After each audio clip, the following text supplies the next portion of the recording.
ఏం పేరే? నా పేరు పేరపైన రవి, మాది విలేజ్ కొమల్ల, మండల రఘునాథపల్లి, జిల్లా జనగాము. ఎట్లా ఉంది 2 సంవత్సరాల నుంచి చూస్తున్నారు కాంగ్రెస్ మొత్తము పాలన మంచిగా లేదు. ఎందుకంటే రైతుల పరంగా చూస్తే చాలా వెనుకపడిపోయింది. ఒక రైతు యూరియా భత్త తెచ్చుకోవాలంటే రైతుకు అవగాహన ఉండదు, సెల్ అవగాహన. ఆ యాప్ వంటి డౌన్లోడ్ చేసుకుంటే యాప్లో డౌన్లోడ్ చేసుకొని పట్టవాసదారు బుక్ తీసుకుంటే అది లేక ఎవరితో చేయించుకుంటే అలా పోతే షాప్ వాడు మా దగ్గర లేవు అని ఇలా కొడుతున్నాడు. వాళ్ళ ద్వారా చాలా ఇబ్బంది అవుతుంది. అవి పంటకు వేసుకునే టైంలోకి మళ్ళీ వచ్చిన 2 బత్తాలైనా కరెక్ట్ టైంకు పంటకు అందుతలేదు. ఆ పంట వల్ల నష్టపోవడం చాలా ఇబ్బంది అవుతుంది. ఆ యాప్ను కూడా తీసేసి దీనివల్ల కొంత ఇబ్బంది పడుతురేమో ప్రజలని గ్రహించిండేమో. ఆ యాప్ తీసేసి మళ్ళీ ఏదో కార్డు అంటుండగా రేవంత్ రెడ్డి. ఆ కార్డు అనేది అవన్నీ వేస్ట్ ముచ్చట్లు, అవి బోగస్. అవి కార్డులు ఏం లేవు, ఆ వ్యాపారంగానే నడుస్తుంది ఇప్పుడు. ఆపుల తెలిసిన వాళ్ళకే ఎకరాలు ఉన్న వాళ్ళకే వాళ్ళే షాపులోనే అవి అమ్ముకుంటున్నారు తప్ప రైతులకైతే అందుతలేదు. అది యూరియా కోసం ఇంకా తిప్పలు నడుస్తుంది, చాలా తిప్పలు. ఇప్పుడు యాసింగ్ ఊరికి చాలా ఇబ్బంది అవుతుంది. నాట్లు వేసుకున్నాము, ఇంతవరకు 10 రోజులు అవుతుంది. దానికి మనం ఎరువు బత్తాలు అనేది వేయడం అయితే లేదు. వేయడం లేకపోవడం వల్ల వరి అనేది ఎన్నుకుంటలేదు.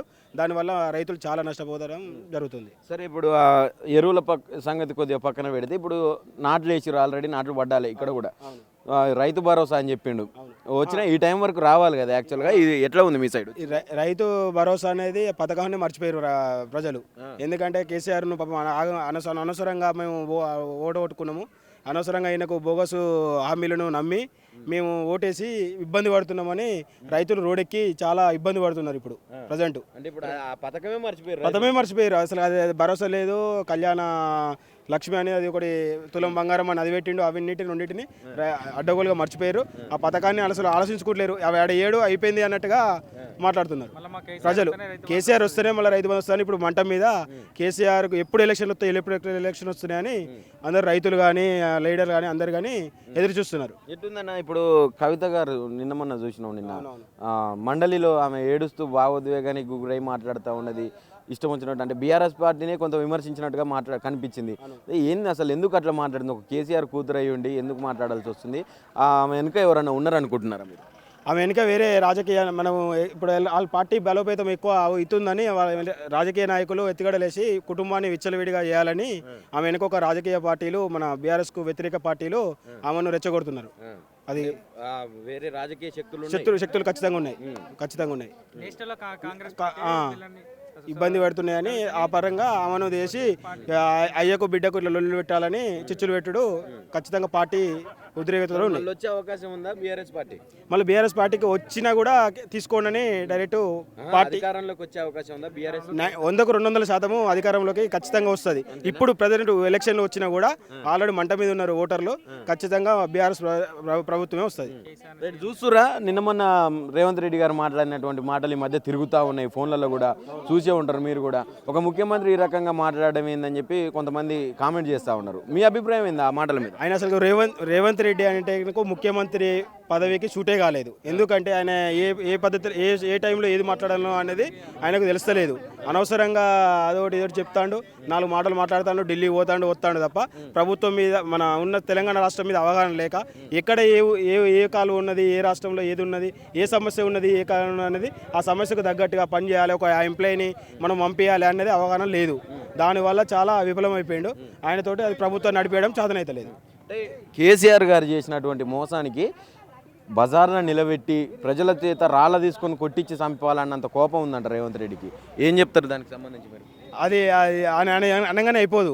ఆయనను ఎవరైనా వస్తే బయటకు వస్తే అంత అదే పద్ధతిలో తిరిగి ఎదురు చూపించడానికి రేవంత్ రెడ్డిని చేయడానికే ముందున్నారు ఖచ్చితంగా. అది మొత్తం మోసం చేసిండు తెలంగాణ అంటున్నాడు ఆయన. మోసం ఈ కేసీఆర్ మోసం చేస్తారు కాదు, రేవంత్ రెడ్డి మోసం నమ్మించి హామీలు ఇచ్చి గెలిచి మోసం చేస్తున్నాడు. 50 సార్లు పోయిన ఢిల్లీకి, అదంతా 50 సార్లు ఢిల్లీకి పోవడానికి కారణం ఏంటంటే కేసీఆర్ గారు చేసినటువంటి అప్పులను తీర్చడానికి నేను పదే ఢిల్లీకి పోయి నానా తంటాలు పడి తల తాకట్టు పెట్టి తెస్తా ఉన్నా, నరేంద్ర మోడీని కలుస్తున్నా, నిర్మలా సీతారామన్ని కలుస్తున్నా అని చెప్తా ఉండేది. అవన్నీ తప్పు ముచ్చట్లు అవి. రాజకీయ వ్యక్తిగడులకు ఆయనకు అక్కడ అధిష్టానం నన్ను ఎప్పుడు సీఎం పదవి తీసేస్తారో అనే ఉద్దేశంతో ఊకే ఢిల్లీ పోయి వాళ్ళని కలిసి వాళ్ళకి సంబంధించిన అవన్నీ అందియడం జరుగుతుంది తప్ప అభివృద్ధి కోసం అయితే ఢిల్లీ పోతానంటే తప్పు. అది అవాస్తవం. ఏం చెప్పాలనుకుంటున్నారు? ఏంటిదని రేవంత్ రెడ్డికి ఏం చెప్పాలనుకున్నారు? రేవంత్ రెడ్డి వచ్చేసి రైతుల పట్ల ఎక్కువగా శ్రద్ధ చూపించి వాళ్ళకి కావాల్సిన కనీస ఎరువు బత్తాలు కానీ అందుబాటులో ఉంచి వాళ్ళకి అందుబాటులో మన కళ్యాణ లక్ష్మికి సంబంధించిన తులం బంగారం కానీ మన రైతు బంధు కానీ ఖచ్చితంగా రైతు అకౌంట్లో వేస్తే కొద్దిగా మెరుగుపడే అవకాశాలు ఉంటాయి. కానీ ఇది లేకపోతే అసలు ఆయనకు రాజకీయంగా పుట్టగతులు ఉండవు. రేవంత్ రెడ్డి కేసీఆర్ని తిట్టుడుకే ఉన్నాడు తప్ప కానీ తెలంగాణ అభివృద్ధికి తెలంగాణ మీద ప్రజల మీద ప్రేమతో సీఎంగా లేడు. అదే మా లాస్ట్. ఎందుకు బ్రో అంత అంటే తిట్టడానికి ముఖ్యమంత్రి గారు కదా ఎవరు ఎవరు కారు కదా. తను ఏమంటున్నాడు, ఎప్పుడైనా కేసీఆర్ మీద ఎప్పుడు చెప్తున్నాడే తప్ప కానీ ఒక గోదావరి నీళ్లు ఒక దేవాదుల ప్రాజెక్టుకి ఏ నీళ్ళు వస్తాయనేది కూడా లేని అవగాహనలో ఉన్నాడు మన సీఎం గారు. అంటే నీళ్ళ మీద అవగాహన లేదు. తెలంగాణ ప్రిపేర్ అయినట్టుగా ప్రభుత్వం తెలంగాణలో విలేజ్ ఏ జిల్లాలో ఏమున్నదో కూడా అవగాహన కూడా లేకుండా ఉన్న మన సీఎం గారు ఉన్నారు. అలా ఈ మధ్య నీళ్ళ మీద కూడా మొన్న కేసీఆర్ గారు మాట్లాడిన కానించి కొంత ప్రిపేర్ అయ్యి వచ్చిండంట. మన ఉత్తమ్ కుమార్ రెడ్డి కూడా ఒక 3-4 సార్లు ప్రిపేర్ అయినట్ట దాని మీద. అదే ప్రిపేర్ అయినప్పుడు మొన్న అసెంబ్లీలోనే గోదావరి నీళ్లు మన దేవతల పదవికి వస్తాయా రావని వాళ్ళ ఎమ్మెల్యేలని అడుగుతున్నాడు. అంటే అంత ఒక ముఖ్యమంత్రి గారు అడుగుతున్నారు. అంత ఆయన చిత్తశుద్ధిగా వదిలిపెట్టాలి మనం. ఇక ఎట్లా అనిపిస్తుంది ఒక ముఖ్యమంత్రి ఈ హోదాలో ఉండి ఏం అవగాహన లేకుండా ఉంటారా అని చెప్తున్నారు. ఒక ముఖ్యమంత్రి హోదాలో మాట్లాడతలేడు, ప్రతిపక్ష హోదా లెక్క మాట్లాడుతున్నాడు. అసెంబ్లీలో కూడా కొన్ని ఇట్లాంటి పదజాలమే యూజ్ చేస్తా ఉన్నాడు. అది దాన్ని ఎట్లా చూస్తారు మీరు? అదే దాని గురించి ఏంటంటే ప్రజలను దృష్టిలో పెట్టుకొని తెలంగాణను దృష్టిలో పెట్టుకొని మాట్లాడట్లే చేయట్లేదు. కేవలం టీఆర్ఎస్ పార్టీని కేసీఆర్ పట్టుకొనే మాట్లాడుతున్నాడు. అలానే సభను నిర్వహిస్తున్నాడు. ఏమనిపిస్తుంది ఇప్పుడు మాట్లాడతారా నార్మల్గా ఊర్లలో? ఇప్పుడు ఫోన్లు అందరికి వచ్చినాయి, ముసలోళ్ళు కూడా చూస్తున్నారు ఆ వీడియోలు ఫోన్లలో. ఒక ముఖ్యమంత్రి ఈ రకంగా మాట్లాడుతున్నారని ఎప్పుడన్నా చర్చ జరుగుతుందా నలుగురు కూర్చున్నాక? ఇప్పుడు పింఛన్ విషయంలో ఇప్పుడు ముసలోళ్ళు ఉంటారు కదా, 2000 పింఛన్ 4000 ఇస్తాను, 2000 కూడా టైంకి ఇస్తలేడు. 20 తారీఖు 12 తారీఖు 13 తారీఖు వచ్చేది, 1-2 తారీఖు పడ్డా కూడా రావట్లేదు. మాకు పెద్ద కొడుకు లెక్క కేసీఆర్ పింఛన్లు ఇచ్చేది. ఇది రేవంత్ రెడ్డి ఏం మాట్లాడుతుండో ఏమో తెలుస్తలేదు. అప్పుడు మంది 4 సార్లు మాట్లాడుతాడు. ఆ 4 దిక్కులు వదిలిపెట్టి మళ్ళీ దాన్ని వదిలిపెట్టి ఇంకో దిక్కు వేస్తాడు. ఏంది పరణ మా కేసీఆర్ పెద్ద కొడుకు లెక్క రాష్ట్రానికి మంచిగా ఉండని ముసలోళ్ళు, ప్రజలు, యూత్ ప్రతి ఒక్కరు అనుకుంటున్నారు. ఎందుకు యూత్ ఎందుకు అనుకుంటారు? ఇప్పుడు 2 లక్షల ఉద్యోగాలు ఇచ్చినట్టు వాళ్ళకి 2 లక్షల ఉద్యోగాలు ఇచ్చినది అది తెలంగాణ ప్రభుత్వం ఉన్నప్పుడే 2 లక్షల ఉద్యోగాలు వేసిళ్ళు. అప్పటికి మళ్ళీ ఎలక్షన్లు వచ్చిన తర్వాత బీఆర్ఎస్ ఉన్నప్పుడే ఇచ్చిళ్ళు. ఎలక్షన్లు వచ్చి గెలిచిన తర్వాత ఇవి మేము ఇచ్చుకున్నామని చెప్పుకుంటున్నాడు రేవంత్ రెడ్డి గారు. ఇచ్చింది ఏం లేదు. యువత నిజంగా ఎట్లా ఉన్నది? నిరుద్యోగులు యువత మార్పుకో తీసి వాళ్ళు మేము మోసపోయినాము.